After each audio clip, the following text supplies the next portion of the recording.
Hello everyone.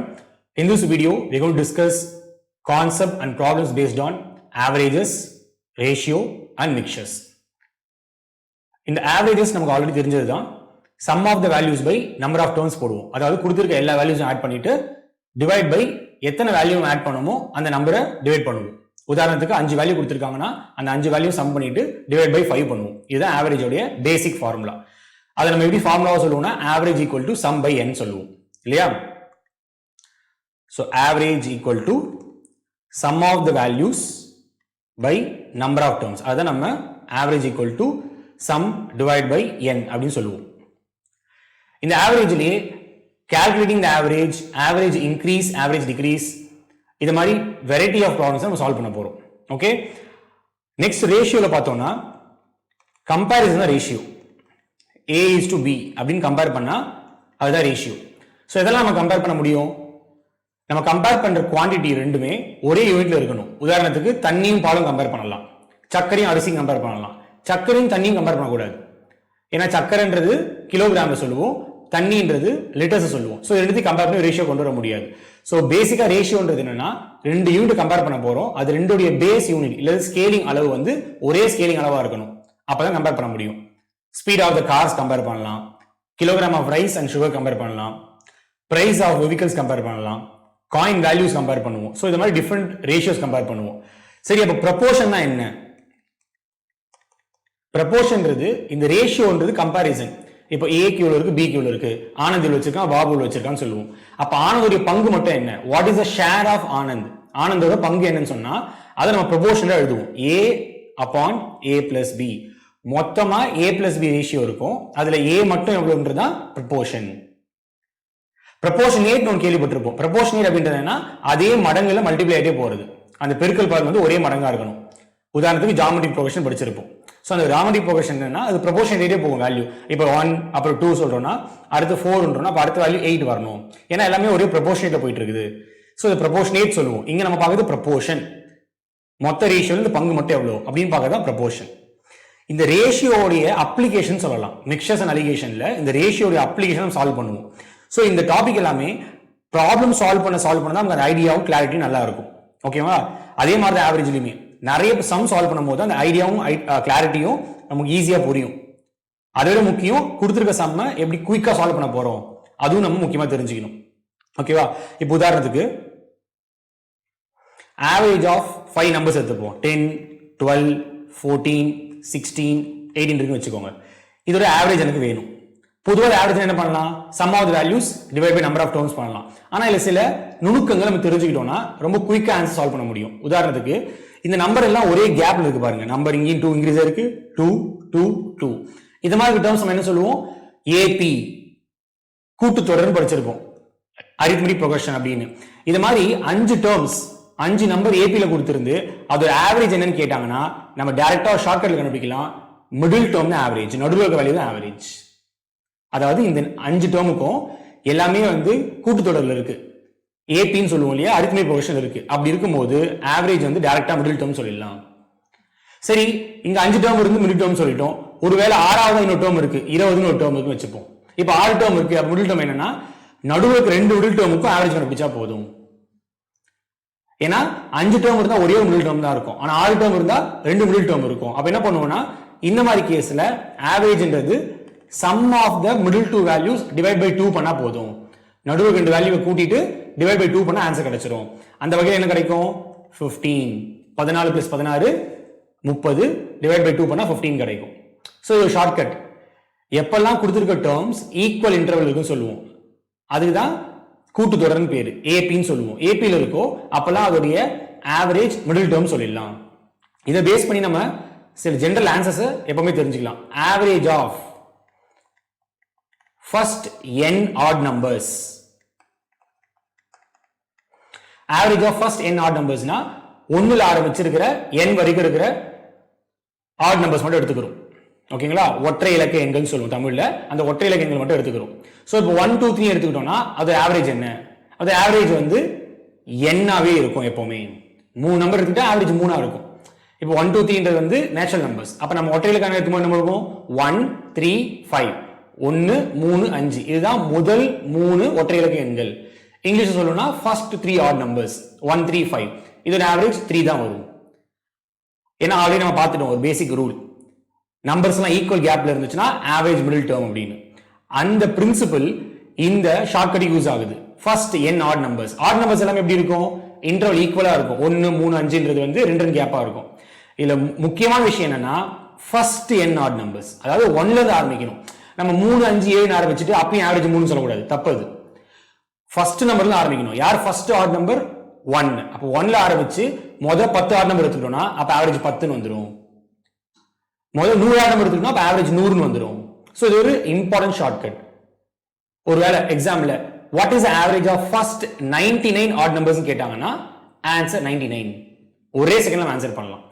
இதே மாதிரி இன்னொரு ஷார்ட்கட் ஈவன் நம்பர்ஸ் கொண்டு போனோம்னா average of first n even numbers, average of first n even numbers n plus 1, average of first n even numbers n plus 1.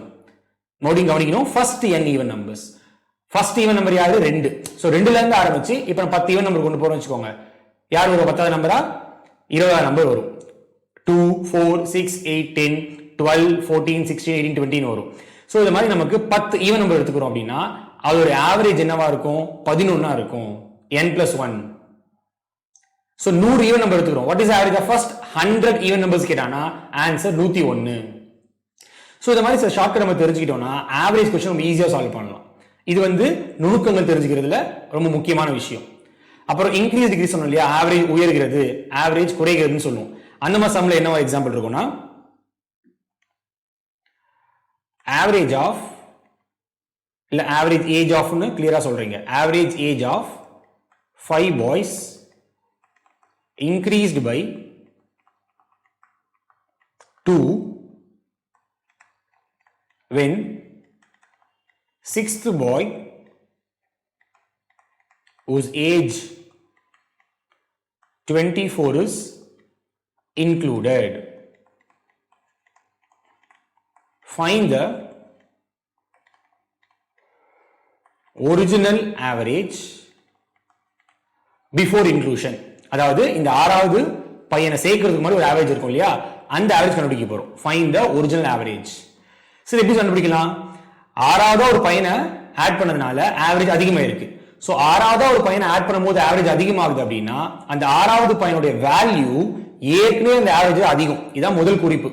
அந்த 6வது பையனோட value ஏற்கனவே இருந்த ஆவரேஜை விட அதிகமா இருந்திருக்கு. அது எவ்வளவு அதிகமா இருந்திருக்கும்னா இங்க கொடுத்துருக்காங்க பாருங்க, இன்க்ரீஸ்ட் பை 2. சோ அந்த 6வது பையனோட இன்க்ளூஷன் ஏற்கனவே இருந்த 5 பேருக்கும் சரி 6வது அவனுக்கும் சேர்த்து 2 2 2 வேல்யூ அதிகமாகிற மாதிரி இருக்கு. இந்த பாயிண்ட்ல கவனிக்கணும். 6வதா இருந்த பையனோட வேல்யூ அதிகமா இருக்கு, ஏற்கனவே அந்த ஆவரேஜ் விட அதிகமா இருக்கு. அதனாலதான் எல்லாருக்கும் சேர்ந்து ஆவரேஜ் இன்க்ரீஸ் இருக்கு. பொதுவாக இந்த ஆவரேஜ் இன்க்ரீஸ் தெளிவா புரிஞ்சுக்கணும். Average increase by 2, average increase by sum value கொடுத்தாங்கன்னா அது ஒரு வேல்யூக்கு இன்க்ரீஸ் ஆகுது அர்த்தம். ஏன்னா ஆவரேஜ் என்ன, ஒட்டுமொத்த கூட்டுத்தொகையுடைய டிவைட் பை n ன்னு சொல்லுவோம். சம் டிவைட் பை n ன்னு சொல்றது என்ன, ஒட்டுமொத்த கூட்டுத்தொகையை டிவைட் பண்ற வேல்யூ. அதை வகுத்து குறிப்பா ஒரு ஆவரேஜ் கொண்டு வந்திருக்கும். அதுக்கு பேர் தான் வந்து கூட்டுத்தொகை divide by number of terms n ன்னு சொல்றோம். அப்போ ஆவரேஜ் இன்க்ரீஸ் ஆகுதுன்னா என்ன அர்த்தம், அந்த டோட்டல் ஒருத்தருக்கும் இன்க்ரீஸ் ஆகுதுன்னு அர்த்தம். சோ இந்த ஆவரேஜ் இன்க்ரீஸ் பை 2 அப்படின்னா ஏற்கனவே இருந்த 5 பசங்க 6வது இந்த பையன் மொத்தமா சேர்ந்து 6 பேருக்குமே 2 வேல்யூ இன்க்ரீஸ் ஆகுது. அப்ப 6 × 2 போட்டா என்ன வரும், 12. அப்போ இந்த 6வது அந்த பையன் கிட்ட 6th boy has 12 points இல்ல 12 வேல்யூ வச்சுப்போம். 12 value more than original average. ஏற்கனவே இந்த ஒரிஜினல் ஆவரேஜ் விட இந்த 6வது வர பையன் கிட்ட 12 பாயிண்ட்ஸ் எக்ஸ்ட்ரா இருக்கு. அந்த எக்ஸ்ட்ரா இருக்க பாயிண்ட்ஸ் தான் அவன் 6 பேருக்கும் ஈக்குவலா ஷேர் பண்ணிக்கிறான். அவனையும் சேர்த்து 2 2 ஷேர் ஆகுது. அதனால தான் ஆவரேஜ் இன்க்ரீஸ் பை 2 ஆகுது. அப்போ இந்த லைனை வச்சுட்டு இந்த அண்டர்ஸ்டாண்டிங் நம்ம கிளியரா இருந்துச்சுன்னா நம்ம ஆன்சர் ஈஸியா போட முடியுமா இல்லையா? 6th பையன் கிட்ட 12 பாயிண்ட்ஸ் அதிகமா இருக்கு, இந்த லைன் நம்ம கிளியரா புரிஞ்சுதுன்னா நம்ம ஆன்சர் ஈஸியா போட முடியும். ஏன்னா ஆவரேஜ் என்ன கொடுத்துருக்காங்க, எக்ஸ், அதான் ஒரிஜினல் கண்டுபிடிக்க போறோம். அந்த எக்ஸ் கூட 12 சேர்த்தா அதுதான் 6th பாயோட வேல்யூ. எவ்வளோ, 24. சோ 6வது அந்த பையன் கிட்ட 12 அதிகமா இருக்கு, எதை விட, ஆவரேஜை விட. அதனால தான் x என்ற ஆவரேஜ் எடுத்துக்கிட்டோம் பிளஸ் 12 போட்டு ஈக்குவல் டு 6 பை வேல்யூ போட்டிருக்கோம். ஸோ இப்போ ஈஸியாக தெரிஞ்ச இருக்கும் x plus 12 is equal to 24 x is equal to 12. அதாவது ஒரிஜினல் ஆவரேஜ் 12 இருந்திருக்கு இந்த பையன் சேர்றதுக்கு மாதிரி. இந்த பையன் சேர்ந்ததுக்கு அப்புறம் நியூ ஆவரேஜ் கேட்டிருந்தாங்கன்னா ஈஸியாக சொல்லிடலாம். 12 கிடைச்சிருக்கு. முதல்ல லைன்லேயே கொடுத்துருக்கோம் ஆவரேஜ் இன்க்ரீஸ் பை 2ன்னு. அப்போ புது ஆவரேஜ் நியூ ஆவரேஜ் என்ன இருக்கும் 14. இது வந்து ஆவரேஜ் இன்க்ரீஸ்க்கான எக்ஸாம்பிள். சப்போஸ் ஆவரேஜ் டிக்ரீஸ் ஆச்சுன்னா என்ன இருக்கும்? 6th பையனுக்கு வேல்யூ கம்மியா இருக்குன்னு அர்த்தம். எதை விட? ஏற்கனவே இந்த ஆவரேஜை விட 6th பையனுக்கு வேல்யூ கம்மியா இருக்குன்னு அர்த்தம். அதனால ஆவரேஜ் கம்மியா இருக்கு. அது எவ்வளவு கம்மியா இருக்கோ multiply by number of people. இங்க 2 அதிகமாச்சு மல்டிப்ளை 6 பண்ணணும். கம்மியானாலும் அதே கான்செப்ட் தான், மல்டிப்ளை 6 பண்ணணும். அந்த வேல்யூவை 6th பையனோட வேல்யூ கண்டுபிடிக்கணும்னா -1 ப்ரீவியஸ் ஆவரேஜ் போடணும். இல்ல 6th பையன் வேல்யூ கொடுத்திருக்காங்க ஆவரேஜ் மட்டும் கண்டுபிடிக்கணும்னா பிளஸ் அந்த வேல்யூ கண்டுபிடிச்சுக்கணும். இங்க பாத்தீங்கன்னா 24 - 12 பண்றோம். ஓகேங்களா? டிகிரீஸ் கேஸ்ல 24 + 12 பண்ணியிருந்திருப்போம். புரியுதுங்களா? இதுதான் ஆவரேஜ் இன்க்ரீஸ் டிக்ரீஸ்க்கான எக்ஸாம்பிள். ஓகே, இப்போ நம்ம நிறைய சம் சால்வ் பண்ணும்போது இந்த ஆவரேஜ் உடைய கான்செப்ட் ஒரு கிளாரிட்டி கிடைக்கும். ரேஷியோ ப்ரொபோர்ஷன் கூட சம் சால்வ் பண்ண தான் ஐடியாஸ் கிடைக்கும். ஓகேவா? ஸோ தொடர்ந்து சம் சால்வ் பண்ணுவோம். நெக்ஸ்ட் வீடியோ பார்க்கலாம்.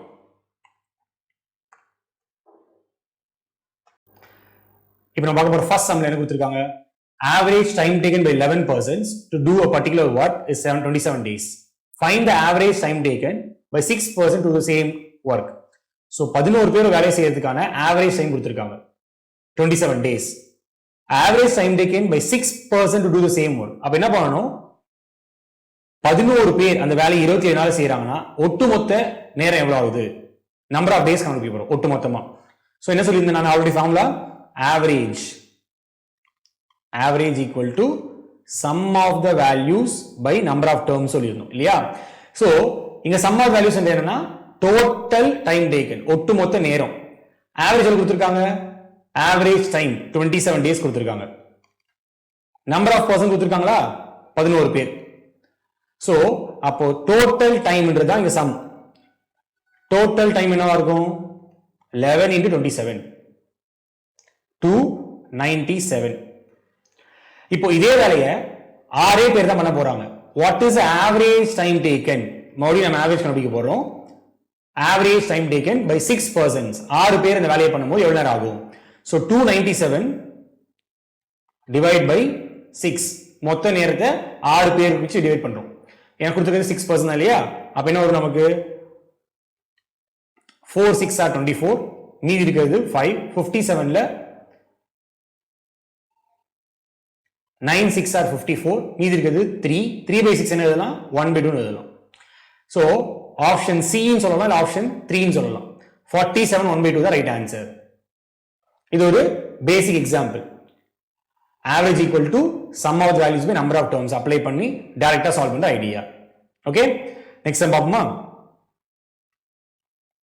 A library has an average of 450 visitors on Sunday, 300 visitors on other day.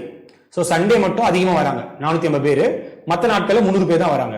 What is average number of visitors in the month of April beginning with Sunday? So இங்க நமக்கு ரெண்டு விஷயம் தெரியணும். ஏப்ரல்ல 30 நாள், ஆரம்பிக்கிறது Sunday அப்படின்னா 1ஆம் தேதி சண்டேவா இருக்கு. அப்போ எப்பெல்லாம் சண்டேவா இருக்கும்? 1ஆம் தேதி சண்டேவா இருக்கும். அடுத்த சண்டே தெரிஞ்சுக்கணும்னா கரெக்டா 7 ஆட் பண்ணுங்க. 1ஆம் தேதி சண்டேவா இருக்கு, பிளஸ் 7 ஆட் பண்ணீங்கன்னா 8ஆம் தேதி சண்டே, 15ஆம் தேதி சண்டே, 22ஆம் தேதி சண்டே, 29ஆம் தேதி சண்டே வரும். 7 ஆட் பண்ணிட்டே போகணும். இது ஒரு ஈஸி மெத்தட். ஒரு டே தெரிஞ்சதுன்னா மறுபடியும் அதே டே வரதுக்கு நம்ம 7 ஆட் பண்ணணும் இல்லையா? அத மாதிரி ஆட் பண்ணி வச்சிருக்கோம். சோ இப்போ என்ன தெரியுது நமக்கு? ஏப்ரல்ல 30 நாள் இருக்கும், அது 5 நாள் சண்டேவா இருக்கு. அப்போ சண்டே வரக்கூடிய விசிட்டர்ஸ் எவ்வளோ? 450 பேர். சோ 5 நாள் 450 பேர் வருவாங்க. அதர் டேஸ் கொடுத்துட்டாங்க 300 விசிட்டர்ஸ், அதாவது மீதி 25 நாள் இருக்கு ஏப்ரல்ல, அதுல 300 விசிட்டர் வருவாங்க. இப்ப கேள்வி என்ன? What is average number of visitor in April? அப்ப இந்த மொத்த நம்பரையும் நம்ம 30ல டிவைட் பண்ணணும். இப்போ இங்க கூட்டல் சிம்பிள் இருக்கு, முக்கியமா கவனிக்கணும். இது வரைக்கும் போறது கான்செப்ட். இதுக்கப்புறம் பண்ண முடியுது அல்ஜிபிரிக் கால்குலேஷன். அது எப்படி நம்ம நுணுக்கமா வேகமா பண்ண முடியும் பார்க்க போறோம். இப்போ இங்க கூட்டல் சிம்பிள் இருக்கு, அப்ப ரெண்டுத்தையும் 30 காமனா இருக்கா ஃபர்ஸ்ட் பாருங்க. 30 காமனா இருக்கா? 450 30 காமனா இருக்கும் இல்லையா? 15 முறை. 300லயும் 30 காமனா இருக்கும் 10 முறை. அந்த 30 வெளில எடுத்துருவோம். அப்ப ஈஸியா கேன்சல் பண்ணிடலாம். அந்த 30 நம்ம வெளில எடுத்தோம்னா ஈக்குவேஷன் மாறும் பாருங்க. 5 × 15 பிளஸ் 25 into 10 இவ்வளவு ஆன்சரே நமக்கு. Divide by 30. ஏன்னா 30 நமக்கு ஆவரேஜ். அப்ப இந்த 30 கேன்சல் பண்ணிடுவோம். 5 15 மல்டிப்ளை பண்ணா 75. 25 10 250. ஸோ கூட்டல் 325. ஸோ ஆவரேஜ் விசிட்டர் இந்த மந்த் ஆஃப் ஏப்ரல் அந்த மாதம் முழுக்க கணக்கு பண்ணா ஆவரேஜ் என்ன வருது? 325. முதல் ஆப்ஷன். இந்த மாதிரி சில கால்குலேஷன் ட்ரிக்ஸ் சொல்லுவோம். அதாவது நம்ம கணக்கு பண்ணும்போது எப்படி அதை வேகமா பண்ணணும் அப்படின்னு ட்ரிக்ஸையும் சம் சால்வ் பண்ணும்போது கத்துக்கணும். அப்பதான் அதை நம்ம சம் சால்வ் பண்ணும்போது அப்ளையும் பண்ணுவோம். ஓகேங்களா? நெக்ஸ்ட் சம் பார்ப்போமா? Average set of numbers 6 numbers கொடுத்துருக்காங்க. அதோட ஆவரேஜ் ஏ. 6 நம்பருக்கான ஆவரேஜ் ஏ அப்படின்னா சம் ஆஃப் 6 நம்பர்ஸ் தான் ஒன்று யோசிக்கணும். நம்ம சம் ஆஃப் 6 நம்பர்ஸ் என்ன இருக்கும்? 6 into a. Average of first 2 numbers, அந்த 6 நம்பர் இருக்கும் இல்லையா, அதுல முதல் 2 நம்பர் கொடுத்துருக்காங்க. Average of first 2 numbers is b. அப்போ இந்த 6a அப்படி எழுதலாம்னா 2b ன்னு எழுதலாம். ஏன்னா average of first 2 numbers b ன்னு கொடுக்கறனால சம் என்னவா இருக்கும்? 2 into b ஆ இருக்கும். Average of next 2 numbers c. அப்ப என்ன எழுதலாம்? நான் 2c ன்னு எழுதலாம். Average of last 2 numbers d. So இது 2d எழுதலாம். இப்போ என்ன ஆயிடுச்சுன்னா இது மொத்தமா சேர்ந்தா டோட்டல் சம் ஆயிடும். முதல் நம்பர் bன்றதுனால ஆவரேஜ் b கொடுத்ததுனால சம் என்ன ஆகும்? 2b ஆகும். அடுத்த நம்பருக்கு ஆவரேஜ் c கொடுத்திருக்காங்க, அப்ப சம் 2c ஆகும். அடுத்த நம்பருக்கு d கொடுத்திருக்காங்க, அப்ப சம் 2d ஆகும். அப்ப இந்த 6a என்னவா இருக்குன்னா 2a plus 2b plus 2b plus 2c plus 2d ஆ இருக்கு. கேள்வி என்ன? இந்த 4 ஆப்ஷன் எந்த ரிலேஷன் கரெக்ட்டா இருக்கு அப்படின்னு இல்லையா? இப்போ இங்க 6a இருக்கு, இங்க 2 காமனா இருக்கு. இது அடிஷன் என்ன வரும் நமக்கு? 3a ன்னு வரும். இந்த பக்கம் ரெண்டுல கேன்சல் பண்ணிட்டோம். இந்த பக்கம் b plus c plus d ன்னு வரும். இது எங்கேயா இருக்கா? ரெண்டாவது ஆப்ஷன்ல இருக்கு. 3a is equal to b plus c plus d. So இந்த கேள்விக்கான சரியான ஆன்சர் ரெண்டாவது ஆப்ஷன். இந்த கேள்வி நம்ம கவனிச்சோம்னா நம்பரே கிடையாது. எல்லா நேரமும் ஆவரேஜ் ஆகட்டும் எந்த டாபிக் ஆகட்டும் நம்பர் பேஸ் பண்ணி மட்டும் சம் எதிர்பார்க்க கூடாது. இது மாதிரி வேரியபிள் பேஸ் பண்ணியும் வரும். அப்ப நம்ம அதை கரெக்டா சால்வ் பண்றதுக்கு பேசிக் கான்செப்ட் ஸ்ட்ராங்கா இருந்தா போதும். இந்த டாபிக் பேசிக் கான்செப்ட் என்ன? Average equal to sum by n. அது ஸ்ட்ராங்கா இருந்தா போதும். இந்த மாதிரி சம்ம நம்ம கவனமா ஹேண்டில் பண்ணி கரெக்டான ஆன்சர் கொண்டு வரலாம். சரிங்களா? நெக்ஸ்ட் சம் பார்ப்போம். Average age of husband and wife 23 years. இது மாதிரி ஹஸ்பண்ட் ஒய்ஃப் வரும்போது நம்ம கவனமா இருக்க வேண்டியது 2 பேர் இருக்காங்கிறது கவனமா இருக்கணும். So average age of husband wife is 23 at the time of marriage. கல்யாணத்தின் போது அவங்களோட ஆவரேஜ் வந்து 23 சொல்லியிருக்காங்க. அப்ப சம் என்ன வந்திருக்கும்? ஹஸ்பண்ட் பிளஸ் ஒய்ஃப் சம் வந்து 46. இது எப்பனா at the time of marriage. At the time of marriage. After 5 years they have 1 year child. 5 வருஷத்துக்கு அப்புறம் they have 1 year child சொல்றாங்க. இப்ப அந்த 5 வருஷம் சொல்லும்போது கவனமா இருக்கணும். 2 பேருக்குமே 5 வயசு அதிகமாகும். எல்லா வருஷம் ஏறும் போதும் நம்ம எல்லாருக்குமே ஒரு வயசு இன்க்ரீஸ் ஆகும். அது மாதிரி ஹஸ்பண்டுக்கு 5 இன்க்ரீஸ் ஆகும், ஒய்ஃப் 5 இன்க்ரீஸ் ஆகும். அப்போ நான் இதை பிரசன்ட் எழுதுறேன். பிரசன்ட் ஹஸ்பண்ட் பிளஸ் ஒய்ஃப் என்னவா இருந்திருக்க முடியும்? 5 வருஷத்துக்கு அப்புறம் ஆளாளுக்கு 5 ஏத்தணும்னா 10 ஏத்தணும். அப்ப 56 வந்திருக்கும். என்ன கொடுத்திருக்காங்க? After 5 years they had 1 year child. What is the average age of the family now? 5 வருஷத்துக்கு அப்புறம் அவங்க வயசு 56 இருக்கு. 1 year சைல்டும் இருக்கான் இல்லையா? அப்ப husband wife plus child add பண்ணோம்னா 57 ஆகும். நமக்கு தேவையானது என்ன? ஆவரேஜ். அப்ப டிவைட் பை 3 பண்ணணுமா இல்லையா? Divide by 3. டிவைட் பை 3 பண்ணுங்க. 57 by 3 என்ன ஆன்சர் வரும்? 19. So average age of the ஃபேமிலின்னு சொல்லலாம். இப்போ present average age of family is 19 years. இப்போ அவங்களோட ஆவரேஜ் வந்து 19 இயர்ஸா இருக்கும். இதுல என்ன குரூப் கவனிச்சுக்கணும்? ஹஸ்பண்ட் ஒய்ஃப் வரும்போது 2 பேர் இருக்காங்கன்னு ஞாபகம் வச்சுக்கணும். ஆஃப்டர் 5 இயர்ஸ்னா ஹஸ்பண்டுக்கும் 5 அதிகமாகும், ஒய்ஃபும் 5 அதிகமாகும். இந்த பாயிண்ட் ஞாபகம் வச்சுக்கணும். சிம்பிளா 46 பிளஸ் 5 51 போட்டக்கூடாது, தப்பு. ஓகேங்களா? சரி, நெக்ஸ்ட் நம்ம பார்ப்போமா? In a college year end examination, semester end examination வச்சுக்கலாம், இல்ல நீங்க ஒரு வருஷம் முடியும் போது இருக்க annual exam வச்சுக்கலாம். Average marks scored by a student are 63. Average mark கொடுத்துட்டாங்க 63. If he scores 15 more marks in history, 3 more marks in geography, 2 more marks in mathematics, 2 more marks in English. இதே மாதிரி இங்கிலீஷ் ஜியோகிராஃபி அப்ப confuse ஆகக்கூடாது. Mark மட்டும் note பண்ணிட்டே வரணும். 15 அதிகம், அப்புறம் 3 அதிகம், 2 அதிகம், 2 அதிகம். இந்த அதிகமா கம்மியான நோட் பண்ணணும். எல்லாம் அதிகமாக கொடுத்துருக்கா பிரச்சனை கிடையாது. மொத்தம் அதிகமாகுது 22 மார்க் அதிகமாகுது. இது மாதிரி 22 மார்க் அதிகமாச்சுன்னா his average would have increased to 65. So என்ன சொல்றாங்க? 63 தான் ஆவரேஜ். 22 மார்க் நான் இன்னும் சேர்த்துக்கிட்டேனா, டோட்டல்ல 22 மார்க் சேர்த்துக்கிட்டேனா அவன் ஆவரேஜ் 65 மார்க்னு சொல்லியிருக்காங்க. இது ஒரு க்ளூ நமக்கு. அப்படி 63 அந்த ஆவரேஜ் 65 மாறுதுன்னா எத்தனை சப்ஜெக்ட் தான் கேள்வி கேட்போம். how many subject where or what is the number of subject student attended the exam. number of subject கேட்கலாம் இல்ல how many subject கேட்கலாம். இப்போ நான் ஆல்ரெடி சொல்லியிருந்தேன், ஒரு போன எக்ஸாம்பிளையும் சரி கான்செப்ட் வீடியோவில் சொல்லியிருந்தேன், ஒருத்தருடைய வேல்யூ இன்க்ரீஸ் ஆகும்போது ஆவரேஜ் அதிகமாகுதுன்னா அந்த எக்ஸ்ட்ரா வேல்யூ தான் ஷேர் பண்றோம். இப்போ 63 அந்த ஆவரேஜ் 65 ஆகுது. காரணம் என்ன? இந்த 22 மார்க் எக்ஸ்ட்ரா 15 மார்க் ஒரு சப்ஜெக்ட்ல 3 மார்க் 2 மார்க் 2 மார்க் இன்க்ரீஸ் பண்ணிட்டே போறோம். ஒட்டுமொத்தமா 22 மார்க் நான் கூட்டினேன்னா ஆவரேஜ் 2 அதிகமாகுது. கவனமா கவனிக்கணும் இடத்த. 22 மார்க் கூட்டினா ஆவரேஜ் 2 அதிகமாகுது. அப்ப எத்தனை சப்ஜெக்ட் இருக்கும்? ரொம்ப சிம்பிள், 22/2 11 சப்ஜெக்ட் இருக்குன்னு அர்த்தம். அந்த 22 மார்க்க 11 சப்ஜெக்ட் பங்கு போட்டுக்கிறாங்க, 6 2 2 2. அதனாலதான் ஆவரேஜ் 2 அதிகமாகுது. சோ அதனால என்ன பண்ணணும்? 22/2 போட்டா கிடைச்சிடும் ஆன்சர். சோ ரைட் ஆன்சர் என்ன? அந்த பையன் எழுதின எக்ஸாம்ஸ்ல 11 சப்ஜெக்ட் எழுதிருக்கான் அவன். இல்ல what is number of subject கேட்டாங்கன்னா 11 சப்ஜெக்ட் அந்த எக்ஸாம்ஸ் டோட்டல் ஆவரேஜ் கண்டுபிடிச்சிருக்கோம். சோ இங்க ஆப்ஷன் டி இல்ல ஃபோர்த் ஆப்ஷன் 11 தான் ரைட் ஆன்சர். புரியுதுங்களா? நெக்ஸ்ட் சம் பார்ப்போம். Average salary of all workers in a workshop 8,000. Average salary of 7 technicians 12,000. So இங்க all workers கொடுத்திருக்காங்க, அப்புறமா வந்து டெக்னீஷியன் சொல்லியிருக்காங்க. அப்ப அடுத்த லைன் பாருங்க, number of workers workshop rest சொல்லியிருக்காங்க ஒரு வார்த்தை. அந்த ரெஸ்ட் நம்ம எடுத்துக்கலாம், டெக்னீஷியன் நான் டெக்னீஷியன் எடுத்துக்கலாம். சோ ஒட்டுமொத்த எம்ப்ளாயோட ஆவரேஜ் வந்து 8,000 ரூபாய். ஒட்டுமொத்த ஒர்க்கர்ஸ் உடைய ஆவரேஜ் சேலரி 8,000 ரூபாய். எத்தனை பேர் நமக்கு தெரியல. சோ நம்பர் n வச்சுப்போம். இப்ப பிரிக்கிறாங்க, அந்த n மெம்பர்ஸ்ல 7 பேர் டெக்னீஷியனா இருக்கான். அந்த 7 பேருக்கான ஆவரேஜ் எவ்வளோ? 12,000 ரூபாய். நான் ஏன் மல்டிப்ளை பண்றேன்?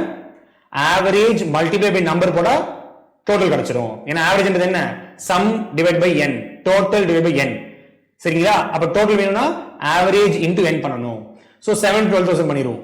பிளஸ் 7 பேர் டெக்னீஷியன், மொத்தமா இருக்கிறது n ன்னு சொல்லிட்டோம். அப்ப மிச்சம் எழுதணும். கரெக்ட், n மைனஸ் 7 எழுதணும். அவங்க சேலரி எவ்வளவா? 6,000 சொல்லியிருக்காங்க. இதை சால்வ் பண்ணா நமக்கு n கிடைச்சிடும். கேள்வி அதுதான், find the total number of workers. எப்படி சால்வ் பண்ண போறோம்? ரெண்டு பக்கம் பாத்தீங்கன்னா 3 0 காமனா இருக்கு. இங்க 8,000 3 0 இருக்கு, இங்க 12,000 பிளஸ் 6,000 இருக்குது. ரெண்டு பக்கமும் 3 0 காமனா இருக்கு. அப்படியே தூக்கிடலாம் எடுத்தோனே.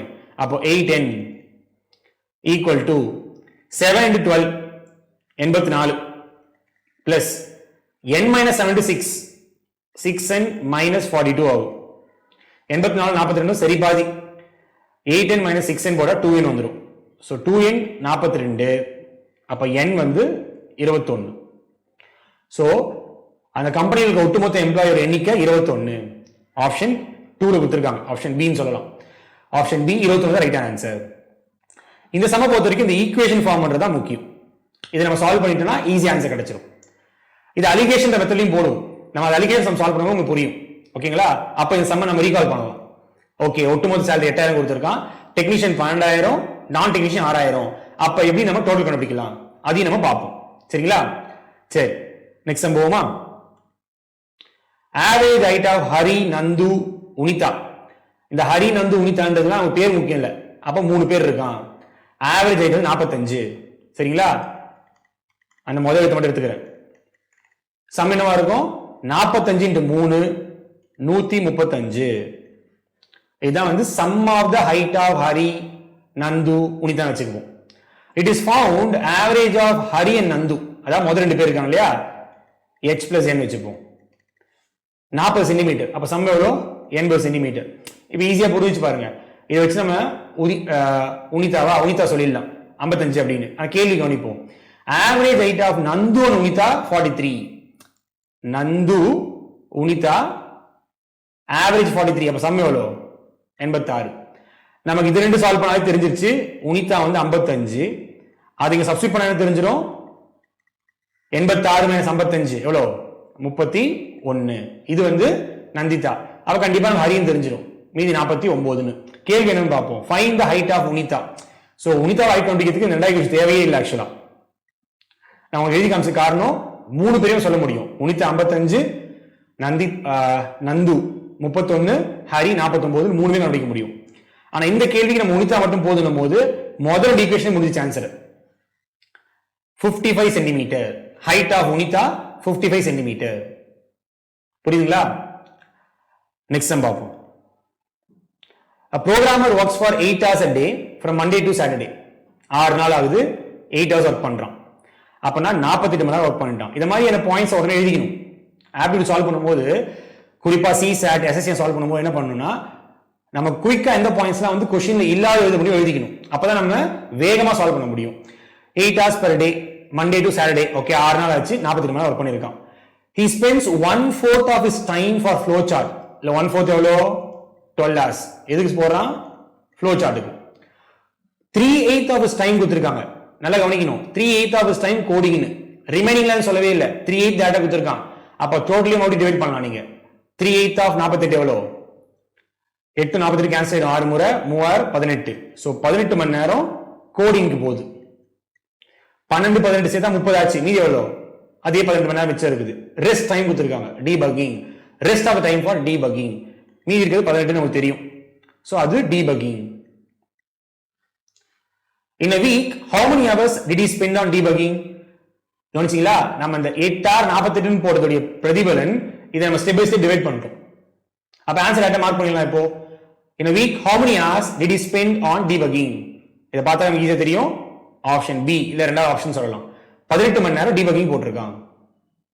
இது மாதிரி தான் ஒரு சம் வந்து குயிக்கா ஹேண்டில் பண்றதுக்கு சம்ல இல்லாத பாயிண்ட்ஸ் எழுதிக்கணும். அந்த கேள்வியில கொடுக்காத பாயிண்ட்ஸ் எழுத முடியும் எழுதிக்கணும். அப்பதான் சீக்கிரமா சால்வ் பண்ண முடியும்.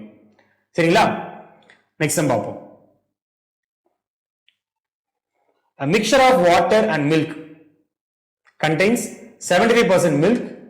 In 60 liters of such mixture, how many liters of water should be added to make the concentration of water as 50%? So இந்த சம்ல என்ன பண்ண போறோம் நாம மிக்சர்ஸ் கான்செப்டை எப்படி சால்வ் பண்ண போறோம் தெரிஞ்சுக்க போறோம். நான் ஆல்ரெடி சொன்ன மாதிரி தான் இந்த மிக்சர்ஸ்ன்றது ரேஷியோடைய ஒரு அப்ளிகேஷன். இந்த mixture of water and milk 70% milk கொடுத்திருக்கான். பெர்சன்டேஜ்னாலே மொத்தமா 100% இருக்கணும் இல்லைங்களா? அப்போ 75% மில்கா இருக்கு அப்படின்னா மீதி 20% இருக்கும் வாட்டர். இது மில்க், இது water. In a 60 liters of such mixture, how many liters of water should be added? இது மொத்தமா எவ்வளவு கொடுத்திருக்கான் 60 liters கொடுத்திருக்கான். இப்போ ஈஸியா பிரிச்சிடலாம். 75 25 என்ன ரேஷியோல இருக்கு 3 பங்கு பால் 1 பங்கு தண்ணி. அப்ப 45 லிட்டர் பால் 15 லிட்டர் தண்ணி இருக்கு இப்போதைக்கு. How many liters of water should be added to make the concentration of water 50%? 50% என்ன அர்த்தம் 50% மில்க் இருக்கணும் 50% வாட்டர் இருக்கணும். இப்போ 50-50 னா ஈக்குவலா இருக்கணும்னு அர்த்தம். அப்ப இங்க 45 இருக்கு, நான் அதை மாத்த முடியாது, தண்ணி தான் சேர்க்கிறேன். அப்ப இங்க என்ன வேணும் எனக்கு அதே 45 வேணும். அப்ப இங்க ஆல்ரெடி 15 இருக்கு, எவ்வளவு சேர்த்தா போதும் 30. So add 30 more liters. So option A 30 more liters தான் சரியான ஆன்சர். இது ஜஸ்ட் ஒரு எக்ஸாம்பிள் தான் மிக்சர் எப்படி நம்ம ஹேண்டில் பண்ண போறோம்னு. ஈக்குவேஷன் ஹேண்டில் பண்ணலாம், ரேஷியோ ஹேண்டில் பண்ணலாம். இதுவே ரேஷியோ ஹேண்டில் பண்ணியிருக்கோம், ஆனா ஒரு ட்ரிக்கி மெத்தட்ல ஹேண்டில் பண்ணியிருக்கோம். சரிங்களா? நம்ம அடுத்த வீடியோல இன்னும் நிறைய சம் சால்வ் பண்ண போறோம் மிக்சர்ஸ் ரேஷியோ வச்சு. ஓகே, நெக்ஸ்ட் வீடியோ பார்க்கலாம்.